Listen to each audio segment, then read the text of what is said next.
Welcome to the Everyday Awesome Project, where we bring you inspirational stories and game changing strategies to live your most awesome life. Hey, superstars, welcome back. Polly here, and no Samantha Pruitt, but today we have a special guest I am super excited about. We were chatting a little bit before you came on. Welcome, Cary Hayes, my friend. What's up, Polly? Nice to be here. Nice to see you. Yes, Long thank time you. to see. I know. Thank you for joining us. And I want to tell people a little bit about how you and I know each other, and then why I invited you on this podcast, because there's something really fun and I would just say absolutely epic that you've just gotten up to that I was like watching you do it, and I was like, I have got probably bursting with it. So Carey Hayes and I worked at REC Solar. That was what it was called back in the day anyway, in San Luis Obispo. We were probably like almost 15 years ago, something like Yeah, that. yeah, long ago. Maybe, yeah, a long time ago, another lifetime. And we were in the sales team back then, and we've just stayed loosely connected through social media. I actually came out and saw you in Colorado when I was traveling through on my fun bus. Yes, yes. And Fun bus. I love it. yes, so I'm just going to tell a little bit about you so we can kind of set the stage of like who you are, and feel free to share anything more. But you are all things solar in my mind. I mean, you are now the president of RAC Americas, which is like epic, huge international company. You are passionate about solar. I've seen you, shaking hands, I think, with the governor in Colorado, I think it was at one point. You are just a leader in the solar space. And, yep. You can say something about that? Well, they call me, it's crazy, right? The definition of insanity is to keep doing the same thing over and over, and the solar coaster continues to amaze. 25 years into it, yeah, it's quite the wild ride as you remember from the old days. But no, it's been the industry's great. It's been a fun industry to be part of for a long time, and I'm really fortunate to be part of it. Mm, mm. And in addition to all that you're up to for our planet and something that you believe in, like solar, you're just a great freaking human. I mean, I just really appreciate who you are for your family. You have three beautiful children, a wife, you live in Boulder, Colorado. I just want to set the stage for, like who you are and where you are in the world, and a little bit of that. But My I kids are really, at the dentist right now, and I just got a text that they each have four cavities. So oh, apparently, I'm not doing something right at home. It's no. great for the Might need sweet. to take you down from an A dad to a A Okay. minus, maybe. It happens. Well, you have just awesome project is our podcast. And anybody who's listening to this, what we really like to bring is stories of people that are, like you would say, like you're not like some movie star or, author of, some best-selling whatever, but like up to epic stuff in your life. And that's what we want to help people like make that jump for themselves is you can be just, in a family, in a job, having a good life, and you can get out there and do things that just light your soul on fire. And that's what looking from the outside in, you have just completed, I'm going to give a little bit of stats and you please fill in. You've just completed the Tour Divide, which is a race from Banff, Canada. So it's basically a Canadian border to the Mexican border, right? Down to New Mexico or, Actually, Banff is like about 3 days north of the border. So it's oh, about that's right. 250-ish miles north of the Montana border. Okay. So yeah, it's from Further. Banff, Alberta, all the way down to the border wall between New Mexico and Mexico. Just Uh, yes, and Lake Wells.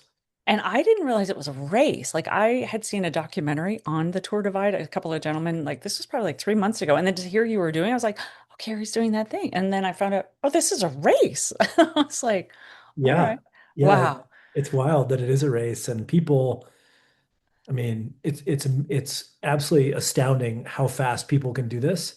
Yeah. I finished in 27 days, 27 and a half days, but the winner finished in 11 days. This young guy, like in his 20s from France, who Wow. just sieged it and didn't sleep. Wow. He was the men winner, and then the women winner was this woman named Megan Hakkinen, who I loosely know, and she did it in 15 days, which is also just like it's hard for the mind Yeah. to comprehend that scale of distance to go that fast, but people do it really fast. It's crazy. There's just record-breaking stuff going on in the human family all over the place. I just saw someone do some other record-breaking. This woman did some ultra run in like beat the men, beat them all, kind of thing. It's like, whoa. So just to finish, I just have to throw these stats in there because it's so mind blowing. I mean, your mind was probably like stretched when you first started because there's a race that I know you've done, the Leadville 100, which is probably one of the toughest damn mountain races, biking races you can do, I would say, through Leadville, Colorado, 10,000 feet elevation plus, right? Yeah. Just did that 6 times. Well, that for me, Leadville was like the gold standard. I mean, Yeah, that's a kind of segues into the yeah. mindset. But Leadville was always like the thing. Like that was the hardest thing. It was like, let's go do Leadville. Let's train for Leadville. That was like the focal point of the year. Start training in January every year. I spent a decade of my life chasing Leadville. And I'm actually going to go do it in 3 weeks' time. Oh, Which is great oh. 'cause I'm probably in the best shape of my life right now. But Wow. yeah, then once I kind of got bored of Leadville, I was sort of looking for the next thing, and that's what led me to Tour Divide. Wow.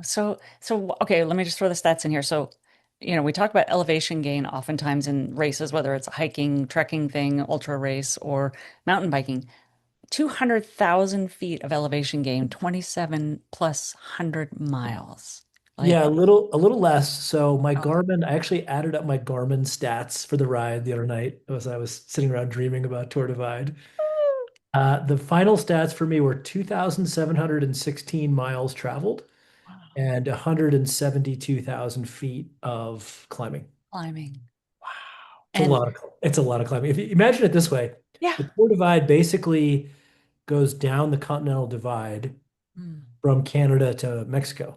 And as it does, it basically just leapfrogs over the mountains back and forth mm. all the way down the divide. That's I think the best way to think about it. So you're just every day you're going up one pass, down the next, up the other, and down the next. And you just do that every day for a month. Or, or some people 2 weeks, 14 days, or some crazy. Now, the hills get smaller, the mountains get smaller as you go south, especially as Ah, you get into New Mexico, yeah.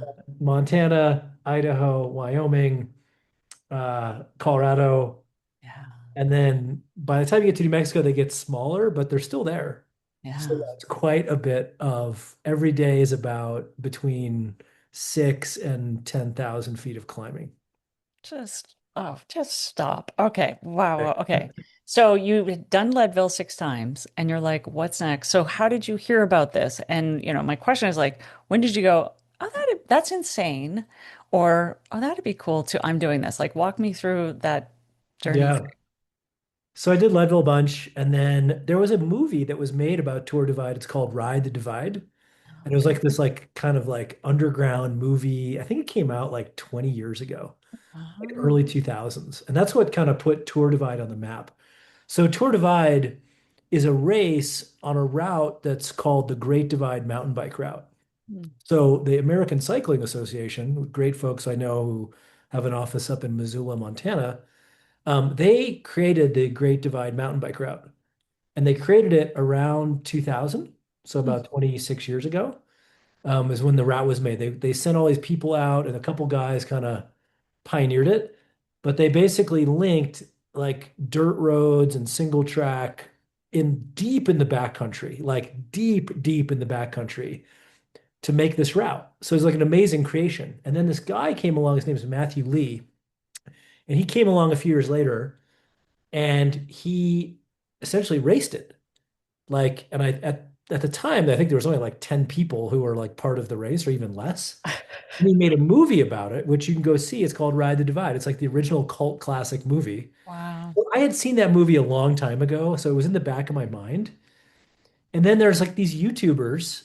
Well, there's a guy locally here in Boulder named Ryan Van Duzer, who's a Okay. big YouTuber guy, a big outdoor guy, a bike packing guy. I kind of got to know him over the last few years, kind of irregardless of this. And he started talking about it. He's done it and was going up to do it again. He doesn't like racing it. He just like to go up and tour the route Hmm. for take 3 months to do it. Wow. So I started watching YouTubes and then I was like also searching because I was bored of Leadville and I was sort of searching like what's the next thing? And I was like, well, I think I could do it. Like, can I do it? not sure I could do it. So it seemed like an amazing challenge to bite off. Yeah. At least go try. And I was really fortunate to finish. So yeah. Wow. So there was like a tipping point. So, you've got children, you've got a big job, right? Responsibilities, life, is good, right? Life it wasn't like, oh, you were what had you go, I'm going to do this like for me or like you said, like the next challenge. And how was it like telling your family or how did that like first couple of conversations, your wife is a mountain biker. So of course she's kind of like, yeah, I know Carrie's a little crazy out there, but like, That's a good question. So it actually came about, it had been planted in my mind to go do it. I wanted to do it. And then about sometime last fall, probably about a year ago, I had sort of in my mind, it was brewing in my mind, like what would it take? Could I do this? What kind of bike would I start to think through like the gear requirement? I started to like, and my personality is such, my wife would tell you this, or people very close to me would tell you this, that I get real obsessive about things at times. I'm kind of mono-focused for what I'm in. But hunting this thing. and then I kind of go in like these cycles where I lose interest and then I move on to the next thing. So I got kind of mono-focused on Tour Divide. My wife knew it. And then we were sitting in the car and I was like, I can't remember where we're going. I think we were driving up to Crested Butte or something.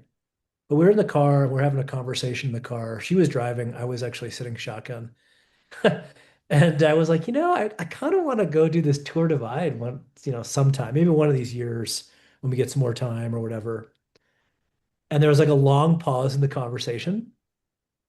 I think she was processing or something. I haven't really debriefed with her on this yet. I probably should. And she came back at me and she's like, well, you're not getting any younger, dude. You're Hmm. 55. You're about to be 56. Maybe you should do it sooner than later. And the second those words came out of her mouth, I was like, yeah, how about this summer? I'm in. Did you just give me a hall pass? I think you did. Nice. Oh, So shit. yeah, that was sort of like the tacit approval. Wow. And then my REC, my work could not have been more supportive. Not only did they give me the time off to go do it, but they embraced it. And we Oh, created a whole social media campaign around it and all the things. But wow. part of my mentality going into it is, and I learned this from Alex, actually, from Alex Honnold. Um, I wanted to combine a big adventure, but I wanted to have some purpose too. Hmm. Like it was a little too hedonistic and too selfish in a way to just a big, I'm gonna go for this big ride. So I tried to combine it with a fundraising effort, which went real well for the Honnold Foundation, where I'm a board member, or I'm a impact advisor, I guess is the right way to say it. I've been part of Honnold for a long time, and that group, it's a great group of people. So we made it a fundraising thing, and I did a whole social media thing, which was super fun for me, and I think for everyone watching. And we ended up raising close to $100,000, which is amazing. Wow. So all of that was like super fun. But Wow. yeah, Tour Divide is it's really something. It's really something. So I'm not hearing in that, like some people, um, well, I mean, having Leadville in your back pocket, so you knew you could do some hard things, right? So there wasn't like this, oh, just some people getting to the race of Leadville 100, right? Like that's a big mindset shift from so my podcast co-host Samantha, she's a ex-couch potato turned ultra marathoner, right? Or ultra runner. So like she knows like that overcoming the mindset and stuff. Didn't sound like there was any limitations other than like, do I have like how would my family or my community support this? And you like, boom, there wasn't any necessarily limitation. You were like curious, like I wonder if I could, but like willing to try it. So not doesn't sound like there was some hardcore overcoming or like I gotta ramp up for this or fears or whatnot, beliefs. Well, I don't know. I mean, yeah, it was, I mean, going into it, like I was generally, it's hard to know like Yeah. what you're capable of because the Tour Divide is so crazy and gnarly. You Yeah. can't really train for it, like in a way. Like Leadville or like a normal like go out and do a century ride or do a ultra marathon, like normal stuff that we all do, marathons or ultra marathons or whatever.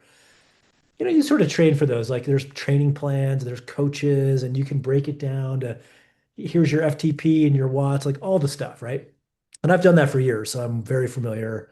with how that works. But like Tour Divide's a whole different animal because it combining essentially like wilderness travel survival kind of skills in a way with like hardcore cycling. So Yeah. it's not just the cycling, it's a lot more. And I sort of tapped into all my years of outdoor camping and just backcountry experience. Mm. But the tactical reality is this, like you don't go train to go ride 100 plus miles a day with 8,000 feet of climbing a day. Totally. You can't really train for that. Like, what are you gonna go out and do that for a week in a row? Like, no, you just don't do that. Right. That's what you do on Tour Divide. So it's like my training was actually not great for Tour Divide because it was quite warm in Colorado this winter. Mm. It was a terrible winter for skiing, whatever, but it was warm, so I got to ride my bike pretty much all winter out of Boulder, which was Mm.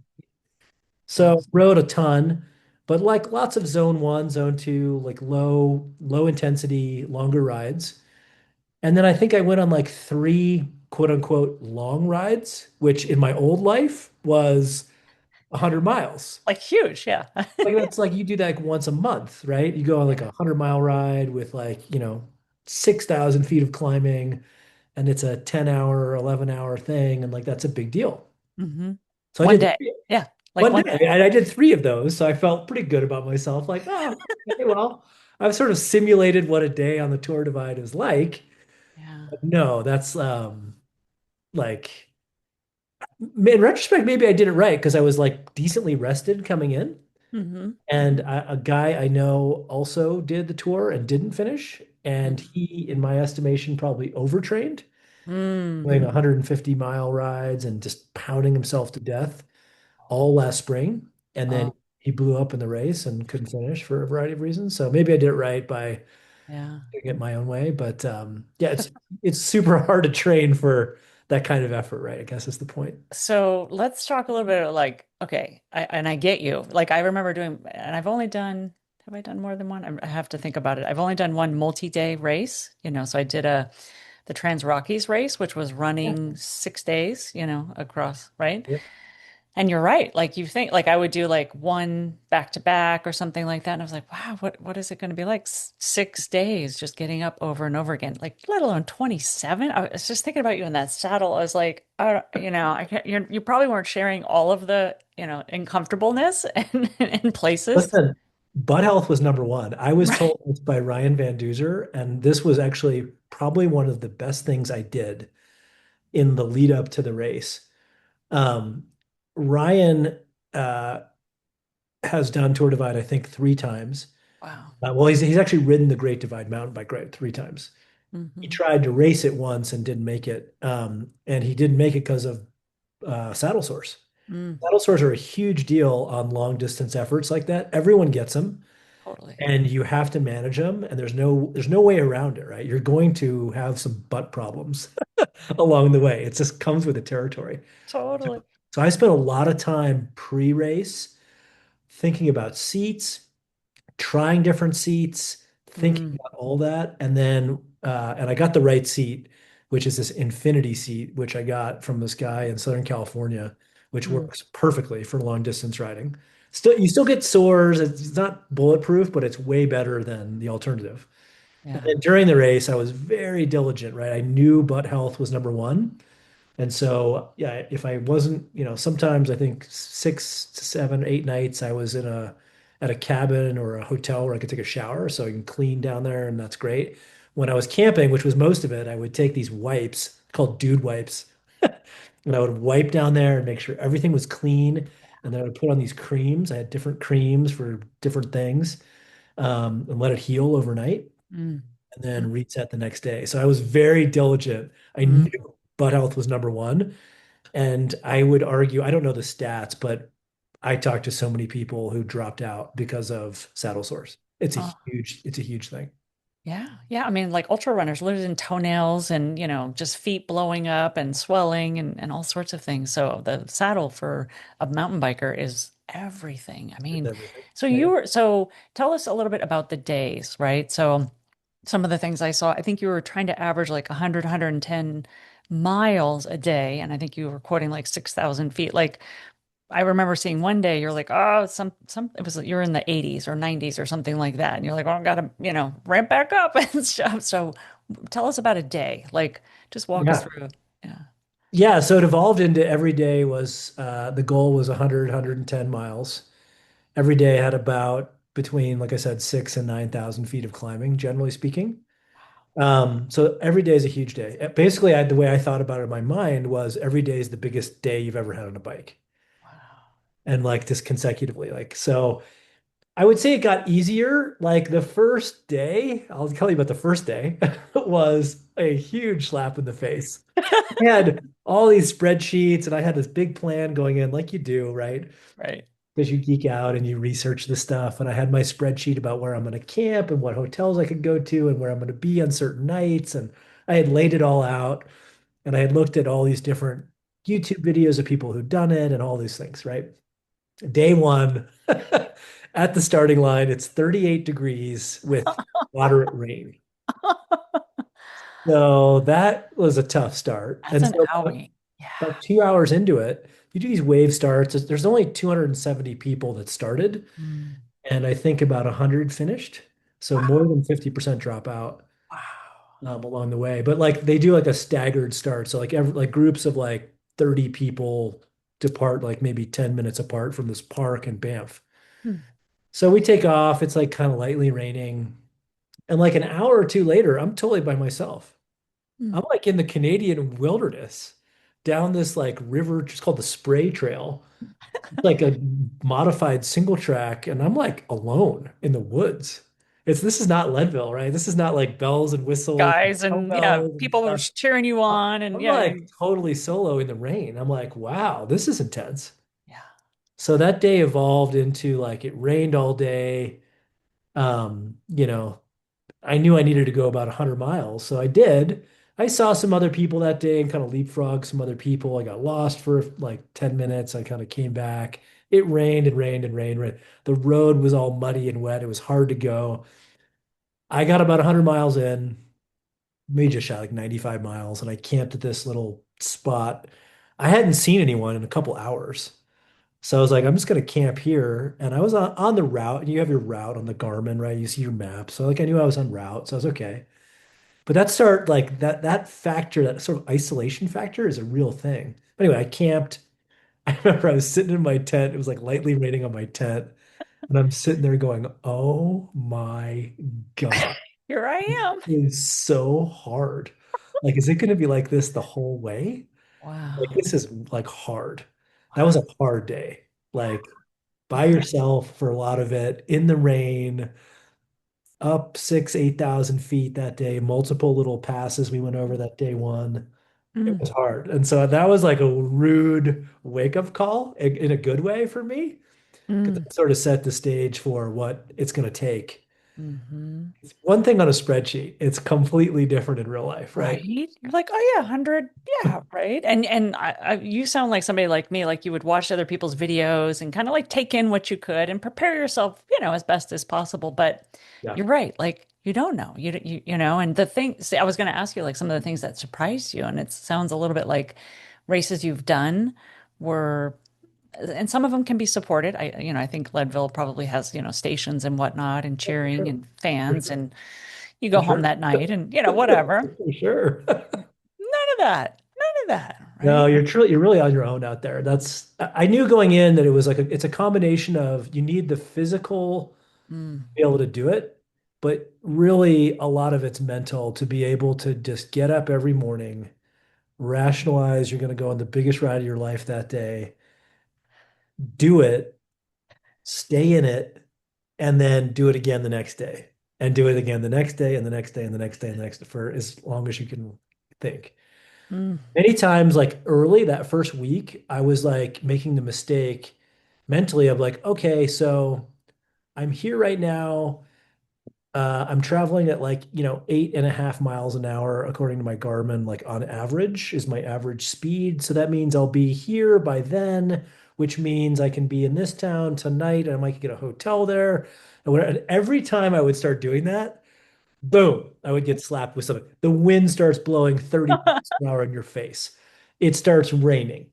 There's trees down over the trail. There's a river crossing. You can't, there's a there's barbed wire across the trail. You can't go, like any number of things would blow up. We got in peanut butter mud, like all of it. So every time I did that and tried to plan, boom, never worked. So then I realized, okay, this is really about staying in the moment, like really in the next hour or two window. Wow. That's all I can really think about. So there Mhm. was heavy intensity for me.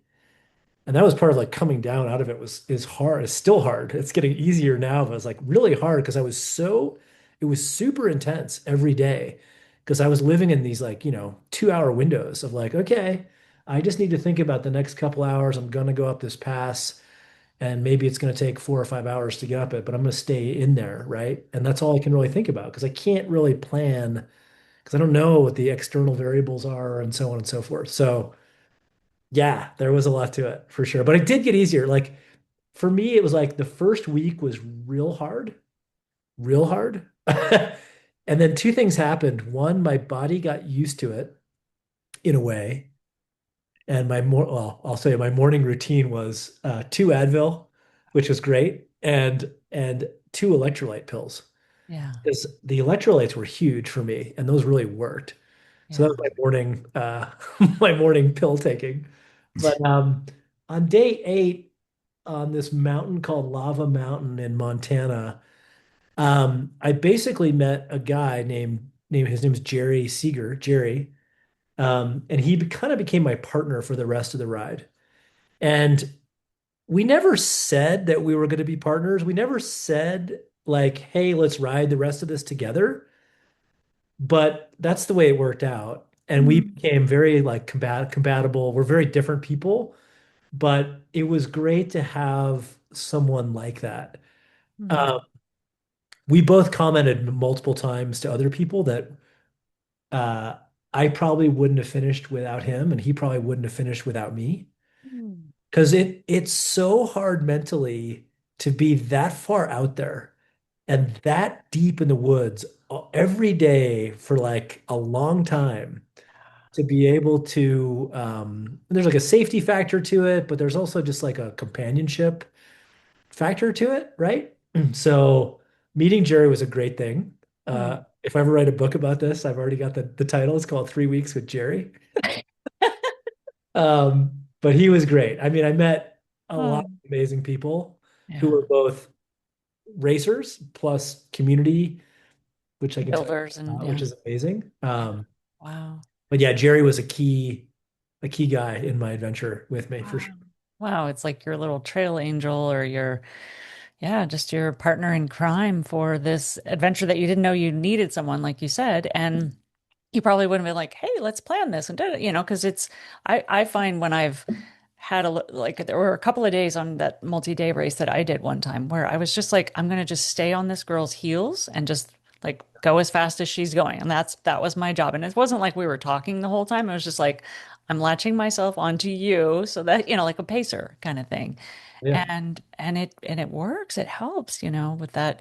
Now, I didn't experience quite as much what you're talking about, that like out in the wilderness. I mean, we were in some remote areas, but I can imagine how far you felt like, you, you're so far out there. I yeah. mean, I couldn't believe like, listen, I've been hiking, I've been running around wilderness areas in the woods my whole life, since I was 18 or whatever. I couldn't believe that course. You are so far out there.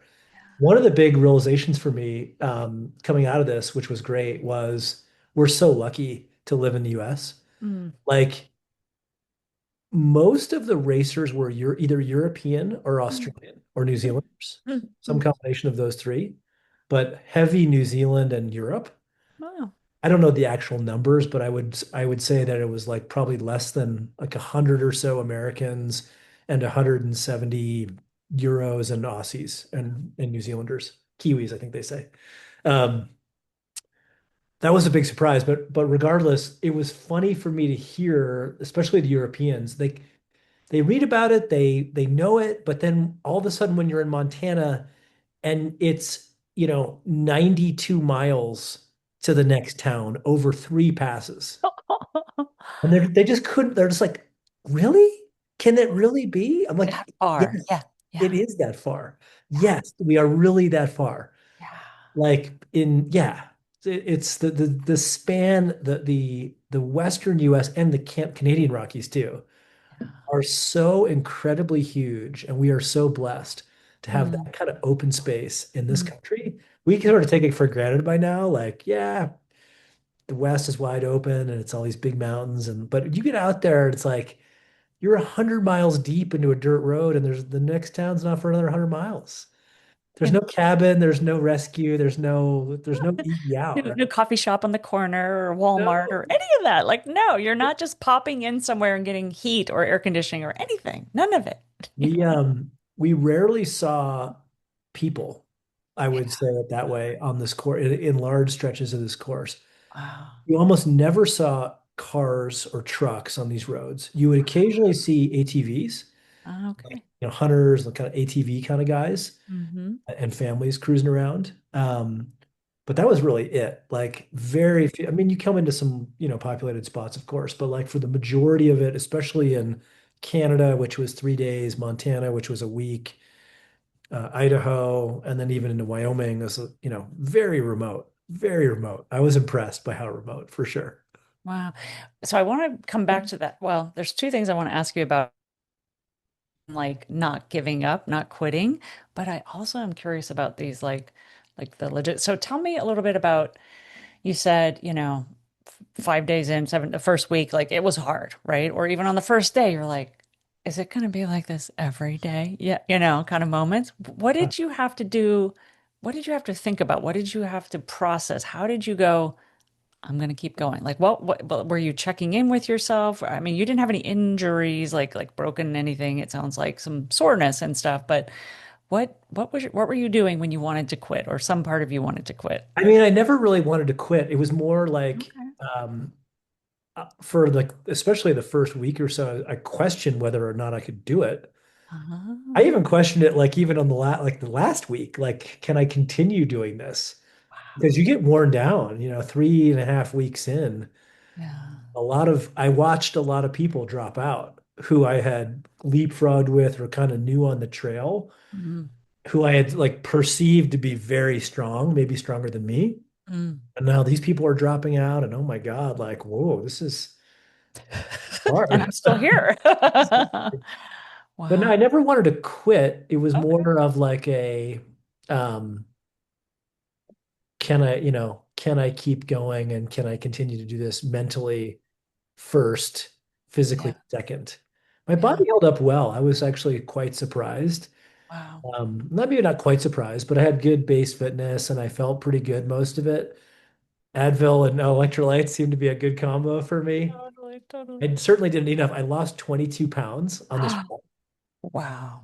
which was crazy. I'm like really skinny. None of my clothes fit right now, so I gained some of the weight back. Wow. But you couldn't eat enough calories, right? So we would come into like a resupply place, which is often a gas station or like a town, and there's usually a Subway. So say a Subway was like the hit. So we go to Subway. I get 3 sandwiches, and I would mow one on the spot for like lunch or dinner, whatever time it was, and then we take two on the road. One was for the next meal, and then the next meal, and then hopefully you're usually like 24 to 48 hours between stops, although there's a couple more.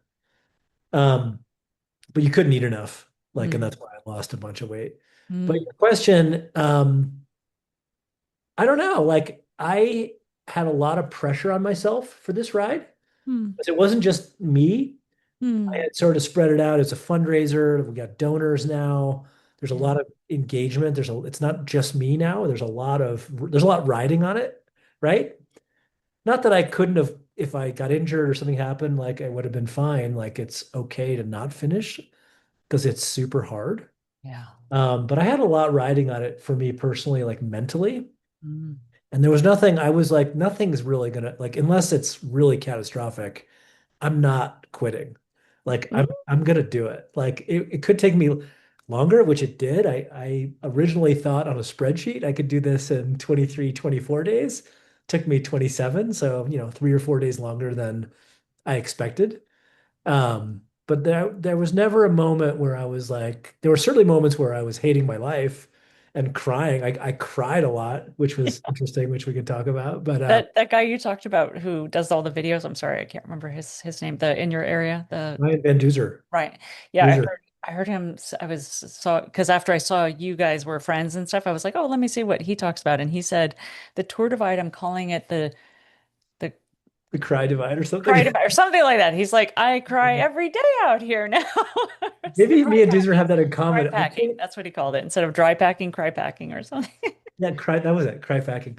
I can't explain it other than I thought a lot about this because like it was weird. Like every day, as soon as I would think about like my family or think about like other things, I would just like start like choking up a little bit. Yeah. I can only attribute that to like the intensity of like the situation I was in at all times, Yeah. like the emotional intensity of it, as well as like just like part of it is like the natural beauty also in a way, which is maybe sounds weird, but I felt I was like so out there in this beautiful environment, like incredible. Mm-hmm. What that's another like takeaway for me. Like, I'll tell you, this is a good story. So Jerry, what I would consider like a professional cycle tour guy. Jerry had He's a British guy. He had cycled from Alaska to Washington, D.C. He had cycled from London to Hong Kong. He had cycled all around the world for 20 years. He's done this forever. Never been on a mountain bike his whole life. I'm like the exact opposite. Never cycle toured one day, never bike packed one day in my life before this race, right? But I've mountain biked a million days and a million miles and done all the mountain biking stuff all around the country and so on and so forth. So in that respect, we're total opposites. But what one comment he made to me, which totally resonates, he's like traveling and touring by bike is so amazing because you're immersed in your environment and then you meet people and you see things in a different way than you ever could by car or by any other medium. And that's so right on.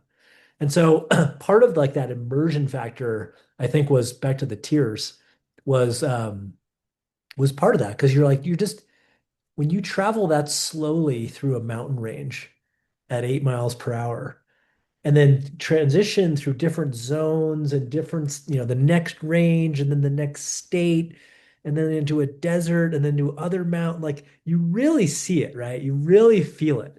You're almost like on the Oregon Trail. You're almost like Lewis and Clark in a way, right? Like you're really feeling the environment. You need to stop at the creeks and rivers and be aware where water is and just like you're really breaking it down to kind of a primal thing. So I think that was also part of the emotion for me in a way, like just being immersed in such beautiful places, like the whole time was like so mind-blowing for me. It was like, wow, this is cool.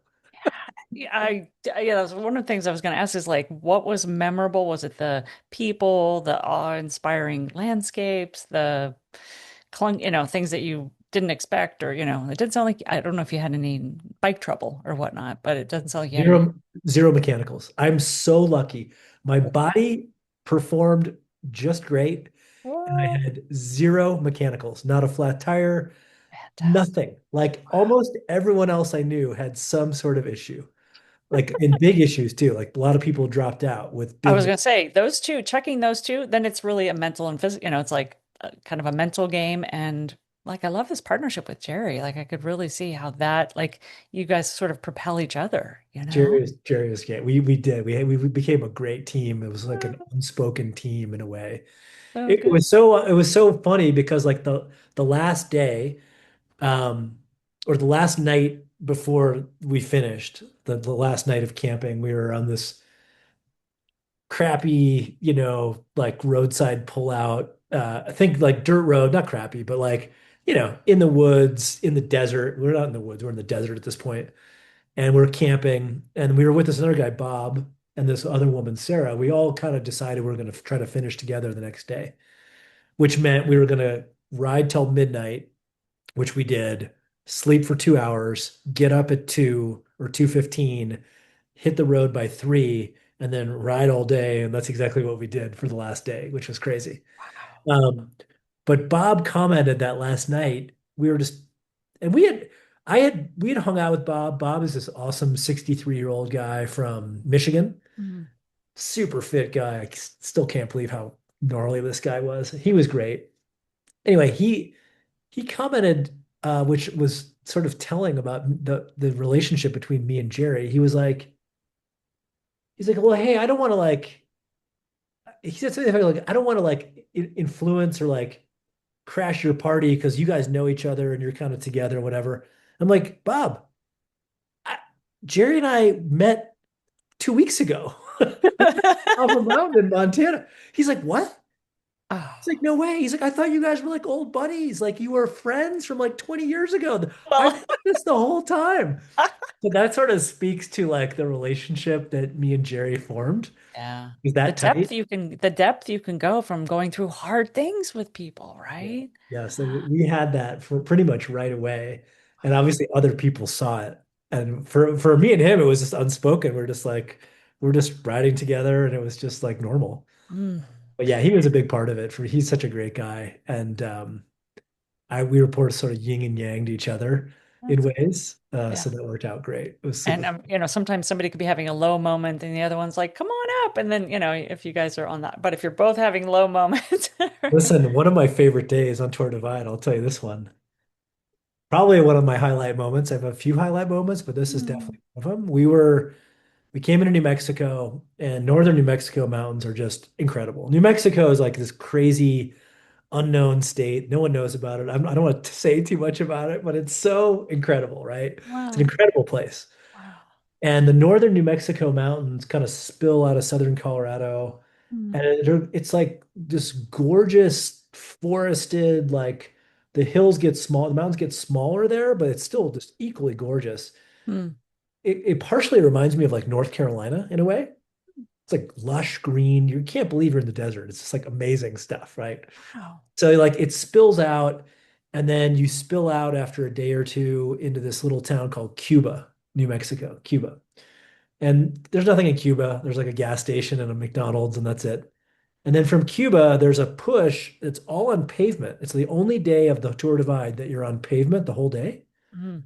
And it's like 125, 135 miles from Cuba to this other town called Grants. Oh. And that's like it's more of just like you're just transitioning out of the desert to the next mountain range, which is south of Grants, which is the Gila Mm. Wilderness, which is another mind-blowingly cool place. The Gila. Little did I know, fun fact for the listeners out there, the first protected wilderness area in the country ever was made in the Gila Wilderness of New Mexico by a guy named Aldo Leopold. Google Oh. it, 1920. Mm. No idea. The Gila is another just mind-blowingly cool place. Mm. Mm. Anyway, um, so what was my point? Well, you were telling me like Cuba. memorable, like something Yeah, memorable. so we're in Cuba. We do this. We came out of the mountains that day. We'd ridden like 35, 40 miles. And then we get to Cuba at like lunchtime. We eat some, I think we went to McDonald's. I got like a McFlurry and like some fries and a Coke or something. Calories. First McDonald's I've been to in like 30 years. It's barking. Um, we do this big day. The wind's blowing 30 miles an hour in our face. We can't like make forward progress mentally. That's so hard, right? It's so brutal, all the things. It's like, I don't know, we're still like 90 miles from Grants and it's like 7:30 at night, 8 o'clock at night. It's starting to like get a little twilight-ish. Yeah. Jerry's not feeling good. His stomach's upset. Not that's not good. And so that's when I basically said, all right, we need to make a move. So we got to this spot. It's now about 8 o'clock, 8:30, maybe it's almost 9 o'clock at night. It's getting dark. We got our headlamps on, bike light plus headlamp, so two forms of light on the bike for night riding. And I was just like, all right, we got to go. We got to get to Grants tonight. If we don't get to Grants tonight, we have major problems on like 4 days. So like we need to get to Grants. Plus Jerry's not feeling well, so we need to get to Grants. There's really no other option at that point. You're on like essentially like tribal lands. You can't Mm. really camp on the side of the road. There's not really other great options. So I'm like, we're going to Grants. And it was like from that point, it was like 85 miles on this. It's a paved road, so fine, but it's a long way, right, on a bike. So I put the hammer down and I had one of the most amazing rides of my life on a mountain. Like my bike is 70 pounds, fully loaded, a mountain bike with all your stuff, water, food, all your gear. It's 70 pounds. So we did this ride. I was in front and he was basically behind me the whole time drafting and Mm. pushing on those pedals hard for Wow. 4 or 5 hours. And we rolled into Grants at 1 a.m.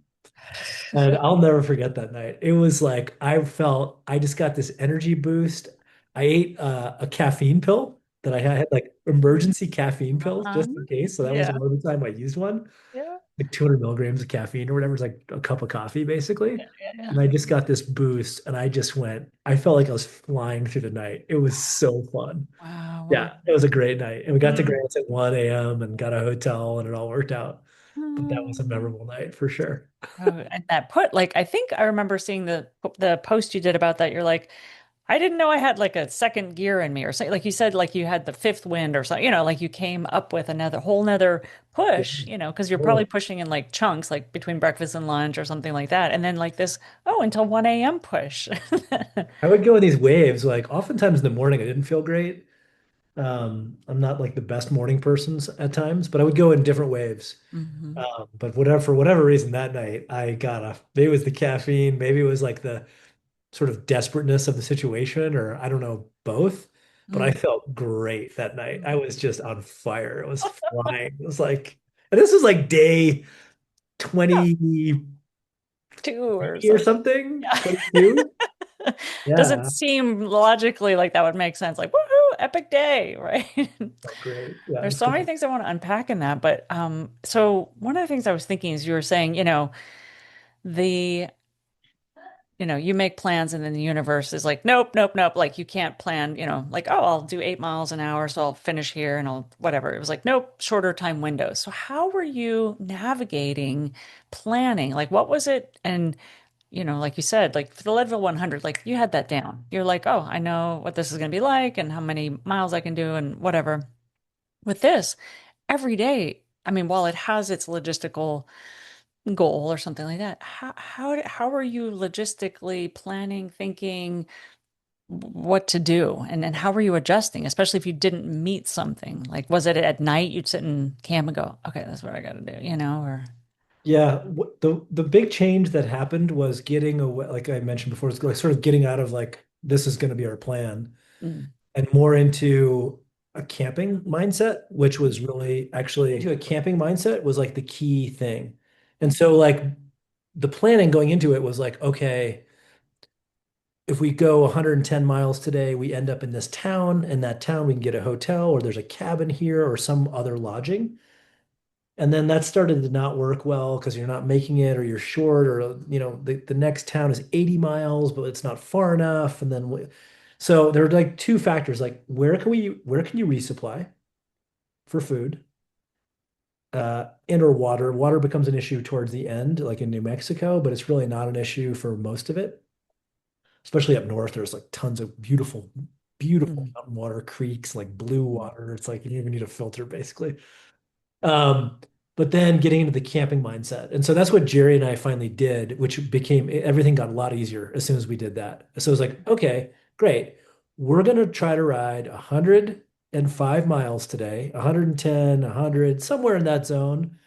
If we get to, and he thought in kilometers because he's European. mm, So 160K, 160 to 180K, and then we're going to camp. It's that easy. It's very simple. mm, We're going to go ride mm, 100 miles and then camp. mm. And as And opposed to like looking for lodging, you mean? Is that yeah, what you? Yeah. yeah, Ah, exactly. okay. So once we got to that mindset, everything got a lot easier. Yeah. Like, oh, that's simple. Okay, we don't need to think about that. Whatever towns we go through or resupplies we go through, well, yeah, we'll stop and get lunch or, get food or like whatever we need to do. But we're not married to staying there. Maybe we'll stop for an hour and take a shower at like a gas station or like a cabin or like there are opportunities like that along the way too, which we would do. But if we can't get any of that, best case scenario, we're going to camp between 100 and 110 miles, and hopefully there's a creek nearby, and we'll jump in the creek and wash off, and that's it. It's very simple. Once he got to that, it was like, okay, this is so much easier. Because remember, you're in incredible national forest and some of the most beautiful places in the world most of the time. So Totally. camping only means you're literally like parking your bike and walking 20 feet off the road to camp, like in some beautiful meadow Yeah. with a creek running nearby. Like it's like the most amazing place you've ever been. Yeah, yeah, yeah. So it's in that respect, once we sort of got to that mentality, and that was sort of Jerry's pushing, Yeah. then everything got way easier. That Mm. made it way And, easier. and was he in that going in because he'd done a lot of these tours and stuff like that? Or did he propose No, or? no, I think we kind of arrived at it together, but he was like it was more of his idea, like we should just think about our time. And I even back up even one step further. It was even less about the mileage. Mm, And his sort of vibe was more like, okay, well, we need to ride 12 to 14 hours a day and just see what happens. And we're about the same pace, and that's why we entered mm. it together. Yeah. And if we do that, we're going to ride 100 to 110 miles and it's all going to work out. So he was like, okay, so let's just back into that. Let's get up at alarm at 4:45 and riding by 5:30, 5:15, 5:45, somewhere in that zone, like Hmm. basically first light, and ride all day till it's dark at 9. And then Wow. once it's like getting dark and we're about to put on headlamps, we camp. Yeah. So that's really what it was. It was more the time than the Hmm. mileage, but the way Hmm. that worked out typically was not always because there were hard days that we couldn't go that far, but usually that was like, okay, that equates to about 100 miles and we can't. Simple. Right on. And it seems like, if your body and your bike are able to do it, it's like, okay, then and you just land wherever you land, right? Yeah. So, yeah. And then there's things along the way. There's stops and food and not, and then lots of beauty. So tell me a couple of the other memorable moments, people, experiences, something that like you were out there and you're like, wow, like I'm grateful for this or something, or had crying moments or like there's a lot of I remember with the John Muir Trail and the what's the other one? Pacific Crest Trail. There's a lot of trail angels, that people that like come and give food and things like that. And I Yeah. saw a video documentary about the Tour Divide, and there's both like lodging places or people that like they're on the tour or on the route and they put coolers out or something like and that may not have been memorable to you, but like what was memorable to you? What some of the No, that's certainly memorable to me. Listen, one of my takeaways from this ride is my faith in humanity is completely restored. right? I am so happy that I got away from the media for 30 days and I got off of my normal Yeah. world I live in here because what I saw out there are the nicest people in the world, period, full stop. The level of kindness and generosity and community that's out there that I experienced was like so mind-blowing. Mm, Not just the people who the riders, the communities that you go through, the trail angels, the places, so many people. I can't like hundreds of people along the way. mm, Coolers put out. I'll give you a couple like specific examples. They're just mind-blowing, right? So there's a series of like cabins and different places to stay that are like on this route, and people know about it. But there's one place in northern New Mexico, which is my favorite place to talk about. It's called the Davila Ranch. And it's like it's on our Garmin, it's like on the map, but you don't really like there's not any information about it or like we didn't know much about it. So we're like one of those days we're like, oh, let's try to make it to Davila Ranch. So we show up, Davila Ranch, like 9 o'clock at night. It's getting dark. And there's like you don't even see it's like you're on a dirt road, there's like a gate, and there's like this teeny sign, and you're like these low mountains basically. And it's like, Davila Ranch, like, and then like a little teeny little thing under like Tour Divide or Continental Divide Riders Welcome or something like that. Like you wouldn't know it unless you saw it somewhere else. yeah. So there's like a little gate. So it's like 9 o'clock at night. It's a little sketchy. Like you're going through this gate on someone's property in New Mexico. Don't really know, right? So we go into this gate and like the scene unfolds. You go down this little trail, and then there's like these series of buildings. And we start like looking around, there's no one there. And we start like walking around, and there's like building one is like three propane stoves with like all kinds of canned food and a sink. And then building two has two showers and towels. Building three has a refrigerator full of Coke and beer and Dr. Peppers and waters and all this stuff. Building floor has washer and dryer, all this. And you're just going like, you're kidding me. Seriously. And then there's like a sign on the wall. It's like, hey, this is Davila Ranch. This is a free place to stay. Here's our Venmo if you want to donate. You don't need to. It's not required.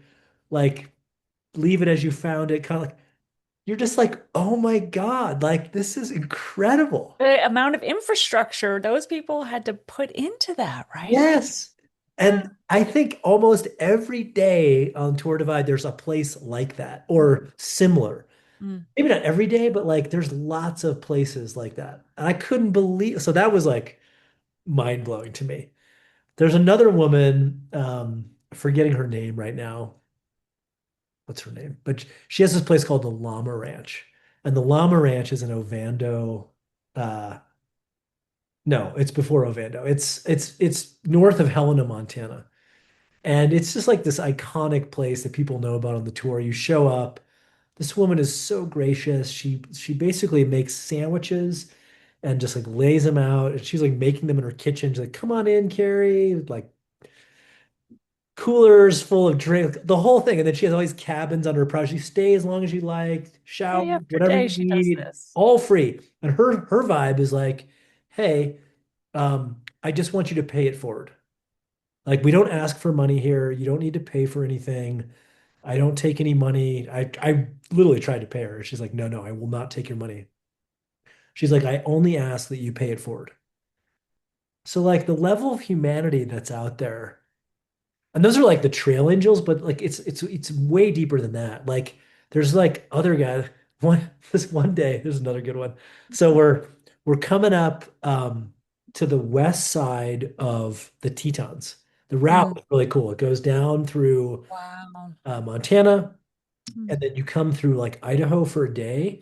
And as you're coming into from the Idaho sort of Wyoming border, you're on the west side of the Grand Tetons, which is a view you don't normally see. You usually see it from Jackson or the east Yeah. side, but you're on the west side. So you got this really wild view of the sea of the Grand Tetons unfolding in front of you. And you're on these long dirt roads, kind of in and out of the trees that are kind of up and down. And when we come up to this like corner, and it's like a T intersection, right? And you can see the intersection maybe a few miles away. And there's this white Jeep parked at the corner. And see, Jerry and I are pedaling along and cruising along. And it's like 6 p.m. It's like big, bright, sunlit day. It's gorgeous. And we get to the corner, and these two guys get out of this white Jeep. And these are two guys in their 70s. These are total farmers. They're both wearing like overalls. They got this beat up white Jeep, and they get out like, "Hey, hey, Carrie, how's it going?" And I was like, "How do you what?" And this is another like thing about this ride. There's a website called trackleaders.com that you connect your Garmin to so you Mm. can see. I could not believe there's a whole world out there of people watching. They call it dot watching. There is a whole world of people dot watching, and Wow. that you wouldn't believe. And Mm. so these guys know about the race and know about how to dot watch just on this website. And on your dot on the site just says your name, where you it shows exactly where you are because your Garmin InReach is connected to your body Mhm. basically. And so it shows where you are. "Hey Carrie, hey Jerry, how you guys doing today?" Like what? Like, I don't know. How are you, man? And like, here comes the cooler out of the back. What do you Oh, got? You want a Gatorade? I got beer. I got water. I got Coca-Cola. Whatever. Here's some food. We got some bars. I'm like, are you kidding me? Where you? wow. The web said you're from Colorado, right? Is that right, Carrie? So just wild stuff like that. And so these guys were great. They're like, we come out here every year. Look, you got you nutbags riding this thing. You guys are crazy. This is good Oh. entertainment for us. Oh. So funny. So we had a million of like those kind of interactions. Wow. But Mm. the dot watching thing is real. We had there was another one just like that in New Mexico where I came up this 6 hour climb, one of the hardest climbs. It's called Wow. Polvadera Mesa. Oh. So hard. It's so brutal. It's like this rocky road, chunky road, 6 hours to go like it's like a 17-mile climb Oh, straight up geez. 5,000 feet. So brutal. Get to Wow. the top, almost identical scenario. And this was like a week or 10 days later. There's a Wow. guy standing up there in the middle of the woods, in the middle of nowhere. He's like, "You must be Carey." And I'm like, "What?" No. Yeah, I'm like, "You're obviously looking at the site." He's like, "Yeah." And his wife comes over. They've got like this camper up there. "Oh, we've been tracking you for 2 days, man. We've been watching you for a while. We figured you'd get up. Coolers, burgers, whatever you guys need, the whole bit." So there was so much of that going on. I was Blown away, man. so blown away. Like again, one of my big takeaways was just like, wow, humanity out there. Let's not demonize each other. Like the humanity on display is wonderful in the Wow. Western US, in my opinion. So that was great to Wow. see. And so tell me, extension of that is, let's say, the greater social media. So these guys are dot watching. So talk about like what this, you're RAC America and maybe RAC, International came up with this, or you got buy-in and stuff. Tell me what that was like. Like, were you Yeah. did you always know what you wanted it to be like, or did they have ideas, or what came about there? Well, first I was completely blown away by the whole thing. I had no idea. I mean, sure, I've been on Facebook and some social media for a long time now, but like this is the first time I've really witnessed the power, I guess, of social media in real time for myself. Yeah. Because I didn't think much of it. So basically, the setup was, hey, we want to attract attention to this so we can drive fundraising dollars for Honnold, which was the primary goal. So I'm like, cool. So I have a marketing guy who works with us. His name is DeMarco. He's fantastic. And Hannah, I have Hannah Rains and DeMarco Berea on my marketing team. They're both fantastic. And we sort of brainstormed it. They're like, well, Carrie, just, do like a quick video of you or however you want to do it, like in the morning, and send it to DeMarco and he'll curate it a bit and post it. I was like, that's easy, no problem. So I started doing that, and it wasn't really much effort. It was literally just like I was filming myself, and then I got feedback like somewhere like halfway through. Maybe stop like your face. Maybe just like show like what you're seeing instead of Uh, you. yeah. I got mixed reviews on that, but whatever. But anyway, it's just like a check-in. I'm just talking about how I'm feeling or what's going on, or it's not hard, right? It's basic stuff. I can't, I am stunned by how many people came along for the ride with me. Hmm. I have gotten dozens and dozens and dozens of people who are fully engrossed in my story, who are like, "Oh yeah, I was with you every day, man. I would get my coffee in the morning. I would open Instagram, and there you were talking about what I was with you. I was right there next to you the whole." I'm like, "Wow, that is so crazy." And that's your friends or people like It's otherwise? everyone. It's friends, family, people I don't know, work people, Yeah. customers, like anyone, like all kinds of randoms, like hundreds of people are actually watching this. Yeah. So I actually became aware of that like maybe around halfway through it. And I think I made a post about this.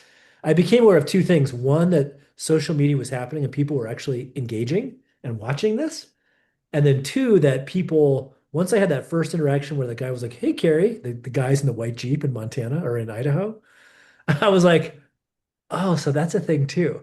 So once I understood that, that's when I was kind of like, I feel like I'm in the Hunger Games. Wow. I made a video about this. I'm like, I'm pretty sure I'm in the Hunger Games. We're not trying to kill each other, but like there's this whole level of humanity People watching watching. us. Why Yeah. we can't see because you're not in the internet most of you come to a town, you get internet for a minute, but that's it. Yeah. So you're kind of in it, but all these people are like watching from above. It was a weird sensation or a weird feeling, Oh, but cool. equally cool. So the social media, I'm trying to figure out what I want to do with it now. Because all of a sudden I have all these people who are engaged with me who are like, tell me more. Like, what are you doing today? Like, what's happening now? Like, I'm like, I don't know. I'm just figuring out my life after the Tour de France. Not really sure what I'm doing today. So that was a big success. And I drove a lot of donors to Hunnold, which is great. But I Mhm. was very surprised and kind of overwhelmed by the level of Yeah. um, engagement with it, which is pretty cool. It's pretty cool. That's awesome. That and I reached out to you. Like I forget what day I've picked you up. It was like 4 or 5. I don't know. I was like, oh, no, I think it was. I saw some of your pre, like when you were in Banff. Yeah, Like I yeah. saw you. I saw you in the car ride with the guy who was like had your car and or your bike, and it was like, or this woman. You're like, I'm just getting a ride from this person, and here we go, And then you're in Banff walking around and stuff like that. So it was like, well, this is happening. Okay, here we go. So.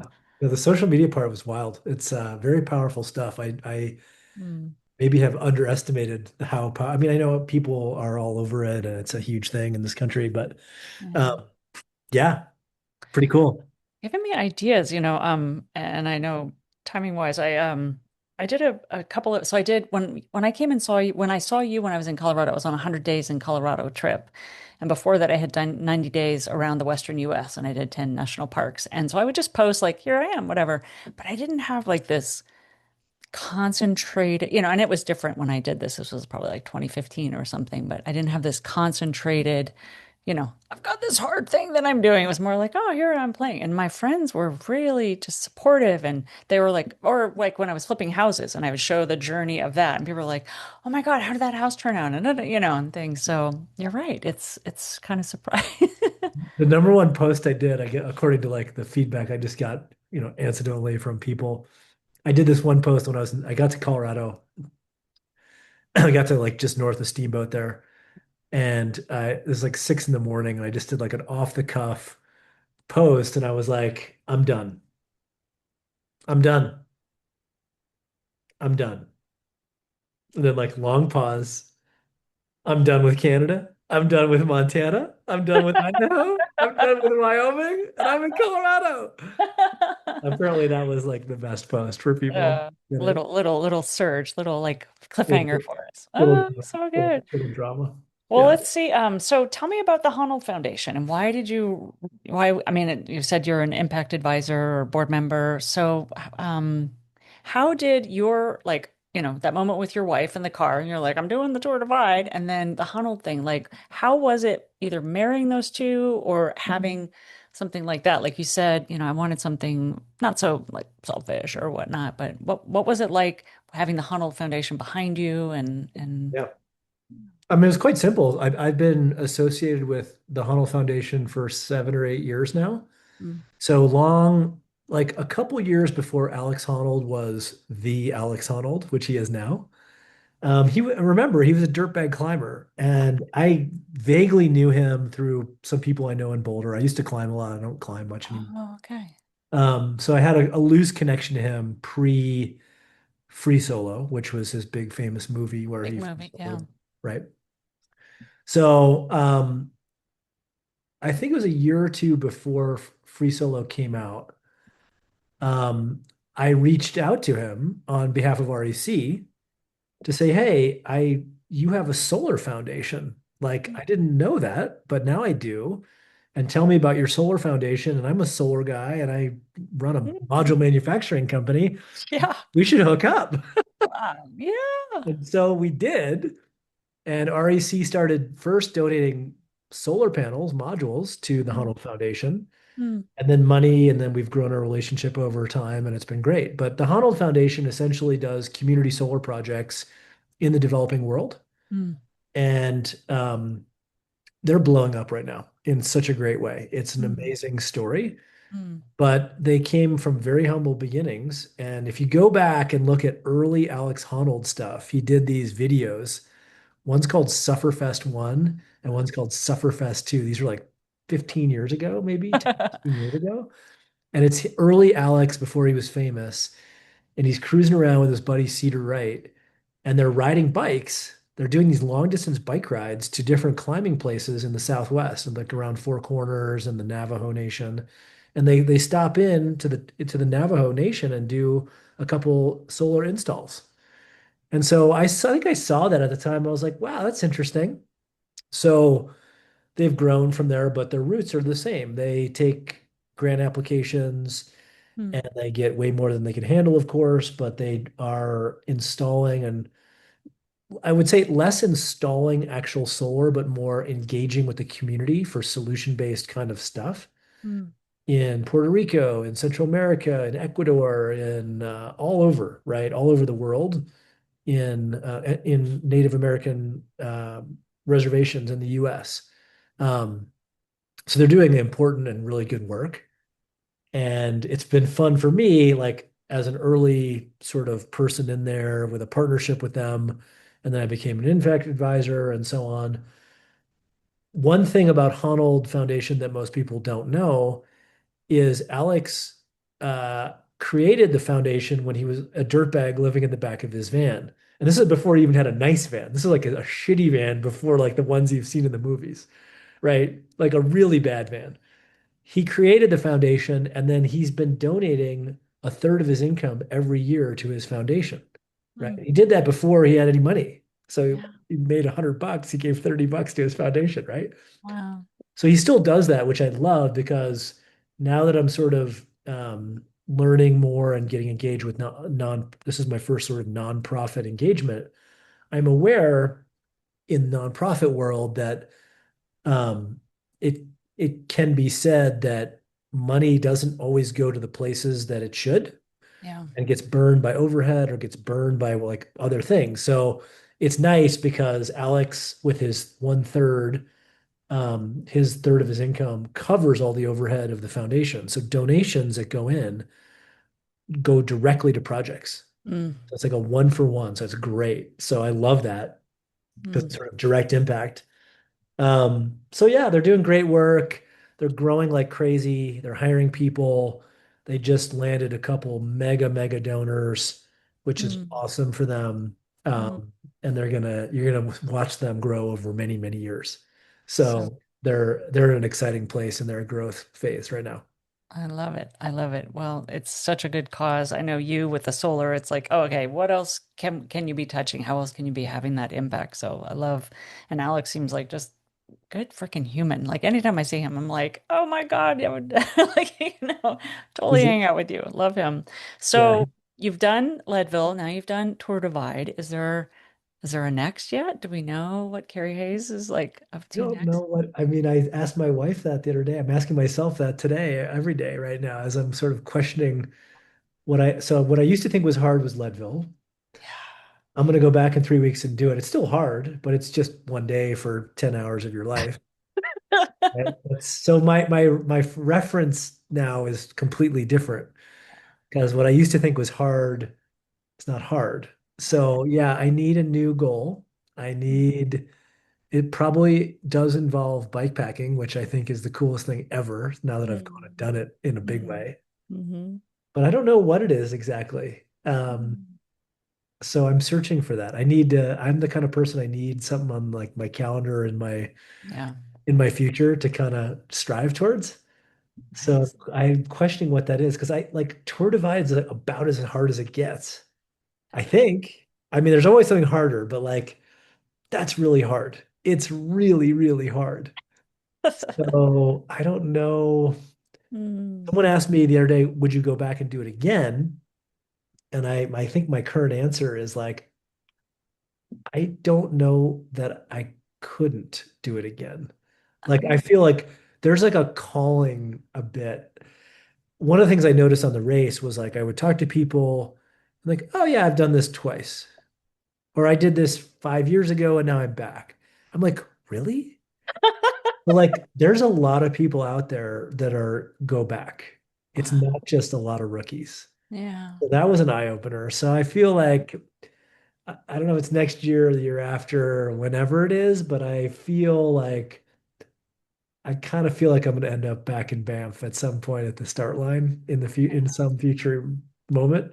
yeah. Whether it's next year or a couple of years from now, I don't know. Wow. Faster. It's less about going faster and just more the absolute insanity and beauty and experience of it all. Yeah. I could Yeah. care less if I beat it by a day or two or whatever. Like, it's more I was out there for the experience. I went Mhm. into it like I want to have a big experience, and I really did. And so, yeah, I think that would be the reason to go back.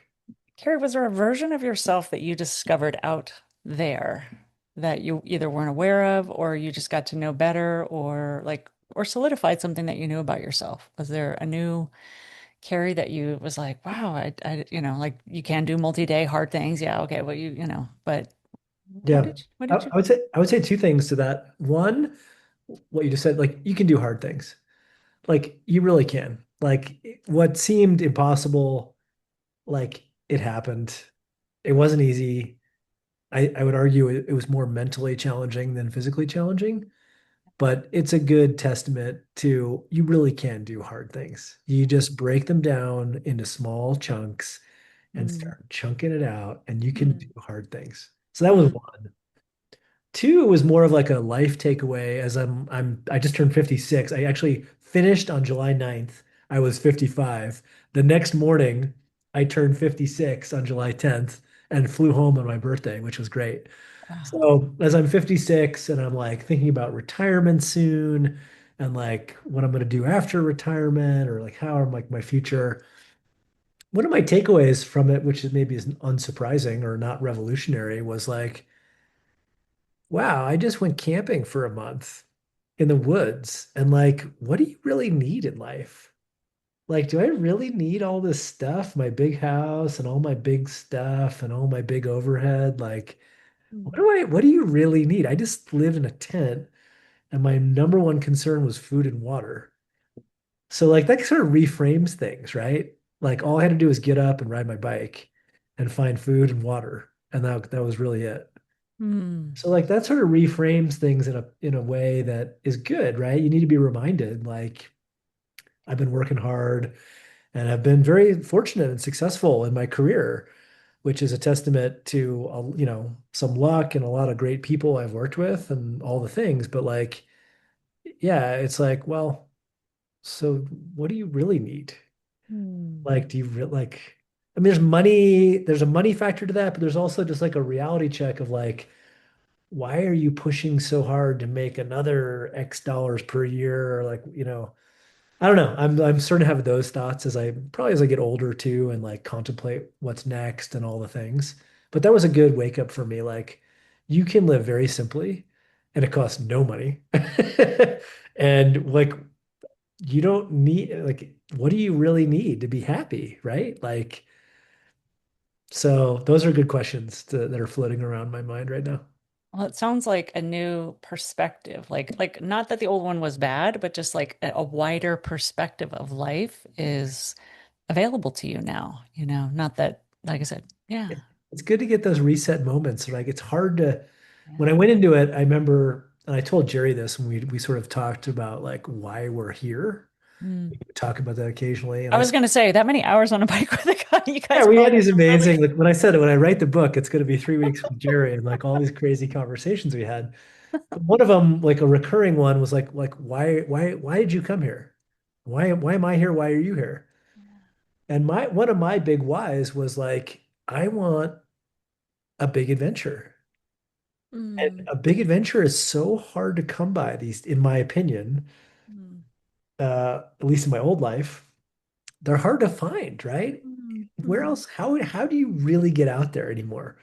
You got your phone with internet and like, you All know, these comforts and yeah, it's yeah. hard to really get out there. And this was like, I knew going in, like, this is going to be an adventure because I'm going to be really out there, like really out there.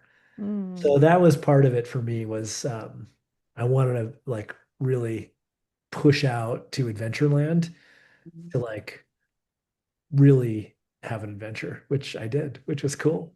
With Jerry.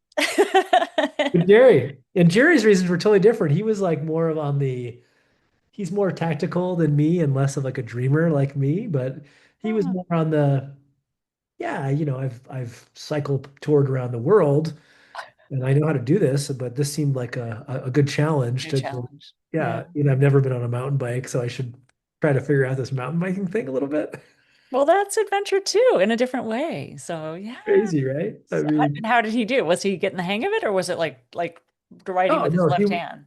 he was amazing. He would be able to ride down and up Wow. very difficult single track and double track with ease. Wow. with like he basically had like very small fork on the front of his bike and Mm, like more or less a rigid bike. So wow. the guy was so efficient. Like Mm, he oozed efficiency. You could just see mm, it from years and years of cycle touring. Like mm. he oozed like eking out every last watt and every last like everything. He was Wow. so good at it. You could just see it while watching. Dialed It in, was so graceful to watch. It was like watching a master. I was like more like raw power, like let's go. He was more just like so graceful and like awesome. Yeah, it was cool. It's So cool. cool. I'm just picturing you guys with 70 pounds. Like I've had to push my bike. I was in a adventure race in Colorado near Glenwood Springs, and I remember there was like it felt like 2 miles uphill that I had to push my bike, and that was not with gear on it. It was like the bike wasn't light, so it was a heavier mountain bike, and then I had a backpack, because I was out just self-sufficient or whatever. And I Yeah. was like, this is crazy, but 70 pounds of bike pushing. I That mean, was a big eye opener for me. Like that was one thing I completely underestimated because I didn't really do it much. Like I did two or three, prep rides, and I had like the packs and things on my bike, but I wasn't fully loaded. And so when I went up there, I took too much stuff. And one of the things that happened along the ride is I started just hucking things. I left like a nice Patagonia jacket at a hotel in Montana. I'm like, don't need this anymore. I oh, started getting lighter along the way. totally. Brought too much stuff. Yeah. That was sort of a rookie mistake. But yeah, like day two, after that first night camping in my tent in the rain, day two is this famous thing called Coco Claims. Mm, And Coco Claims is a 4 hour hike a bike. mm. It's like literally the worst, most brutal thing you've ever seen in your You're life. just like, It's just, literally a straight up callous road, like road. I guess it's barely called a road, but it's a mm, road. mm, And it's just like, it's very steep. It's probably mm, 15, 20, 30 degrees steep. mm. And you can't ride it. It's Single not, try. Yeah. not It's rideable. And so everyone hikes it. And so you just mentally prepare, like, okay, this is like a 3 to 4 hour hike a bike. And it's like 2 to 3 miles straight up. And that's what it's going to take you. And so that day I started getting up there and that was like, I instantly realized like, oh shit, this like every one step with a 70-pound bike is a lot of effort. So imagine, I mean, like imagine backpacking you try and do under 40 pounds, right? Or something, but like 70 pounds and you're pushing it, next to you. you're pushing it, or like I would grab like the back of the seat and like yard it up. Yeah, Yeah. that was a big eye opener for me. Yeah. I didn't fully appreciate that until day two. And then on day three, you do this other thing. It's called the wall. Mm. And it's not as gnarly, but it's kind of gnarly where you end up going through this. You're still in Canada and you go through this like swamp basically where you're like up to your like knees in water. Your bike's like in the muck and you're trying to lift it through. And then you have to go up this hill. It's not a long hill. It's like maybe, I don't know, a few hundred yards. Um, but it's like quite steep and muddy and wet and slippery. And there's trees and other things like it's hard. And like going up that, I watched a guy like he slipped, dropped his bike tumbled down, total yard sale. I mean, it's gnarly, right? So like the heavy bike was a huge thing, which I did not appreciate, which I No. do now, Mm. for sure. Yeah, it's one thing like those long straight rides in New Mexico where you're like, ah, just got to get through this. But I swear, that was so mentally just like, "Urgh, I wanted just to be over. I think it was like 90 minutes of pushing my bike up the hill, and you're there for 4 hours, 70 pounds, no less. So, Yeah. oh, Just dude, gotta get in it's for me, it was just like, okay, I just like it's so painful and so ugly that it's like you just gotta get in the mindset, just okay, minute to minute. You're just I'm just like, gonna like forget about the big picture. Like I'm just gonna the next, half day of my life is gonna be on this hill. And I'm mhm, just gonna break it down to the next tree and the next little milestone I can see. And like that's where I need to stay. Like that's that's it. Yep, yep, we're getting through this. There's nobody coming to rescue me. So it's like, yep, got to get to the top of that. exactly, Okay. no one's coming. So I better No. gotta do it one way or the other. Yep, yep, for sure. Well, Carrie, what is I have this strange question I was thinking about. Like, if there was a bumper sticker for this race for you, what would it say, or what would you call it? Like, what was Great question. It's really hard. Uh, how about some numbers? 27, 16, 172, 2,716 miles, 172,000 feet of climbing. Yeah. 27, 16, 172. I don't know. Those are two ideas. Hmm. Yeah, heart wide open. That's how Oh, I feel after, which is really cool. yeah, yeah, Big, yeah. big heart with like wide open or something. Oh, so Um, so much good happened on that ride for me. It's so special and mm, so meaningful, so cool, right? It was mm, so cool.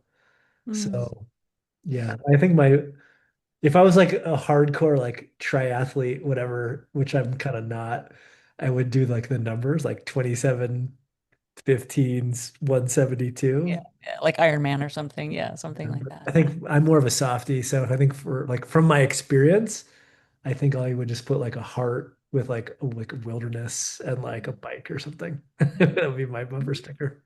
Nice, nice. Oh, Carrie, well, is there any last message you want to leave for anybody that's listening to this? Maybe that is either, living, not up to something epic, or maybe they're on the fringe of something, or they had something in the back of their mind for epic. What would be your last piece of advice to somebody who hasn't done something like this? Yeah, I mean, I would just say like it's sort of cliche, but like you can do hard things, right? Like, listen, I never bike pack a day in my life. Jerry couldn't believe that I had never ever. He's like, you I showed didn't know that. Yeah. He's like, you showed up to the Tour Divide. You never, ever camped on a bike, basically. I'm like, no. I'm like, I researched it. I bought all the stuff, but no. So I guess the message is like you can do hard things. Like you can do it if you put the time and research and motivation and mental energy and Mm, physical energy behind it. mhm. You can do hard stuff, right? And you don't have to be scared off and super intimidated Yeah. whatever, like you can do it. And like, what's the worst case? My Yeah. worst case was like I don't finish. Like the worst case was like, okay, I'm gonna get to some place, I'm gonna have a mechanical, my body's gonna fall apart, something's gonna happen, and I'm gonna have to scratch.